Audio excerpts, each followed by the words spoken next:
দিনাটা শহরে ভোটে হেরেছি।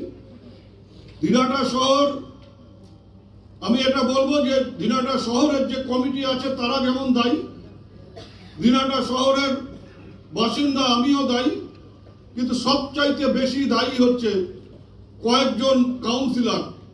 তারা নিজেদের গায়ে কালি যেন না লাগে, নিজেদের গায়ে যেন কোন রকম কথা তাদের উপর না ওঠে, নিজের ওয়ার্ডে তারা যেন ভালো থাকতে পারে মানুষের কাছে, সেটা করবার জন্য তারা ভোটটাকে এমন ভাবে করেছেন যে আমি কারো ওপর কোন রকম জোর দেখাচ্ছি না, কারো ওপর কোন রকম হুমকি দিচ্ছি না, একেবারে সাধুর মতন তারা ভোট করবার চেষ্টা করেছেন। তার ফলস্বরূপ আমরা 2000 ভোটে হেরেছি, না হলে হারতাম না।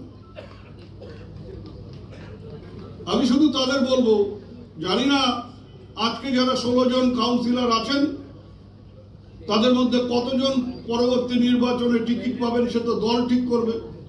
অনেক ক্ষেত্রে রিজার্ভেশনের আওতায় পড়ে যাবেন, অনেক ক্ষেত্রে হয়তো পার্টি কাউকে নাও করতে পারে, টিকিট নাও দিতে পারে। শুধু দেখতে হবে যে আগামী পৌরসভা নির্বাচনে এবার যারা একেবারে সাধুর বেশ ধারণ করেছিলেন, যারা আগে রাবণের চেহারা ছিলেন এখন গোপ চেঁচে মন্দদরি হয়েছেন, তারা আগামী নির্বাচনে কি করে সেই ব্যাপারটাও আমাকে দেখতে হবে।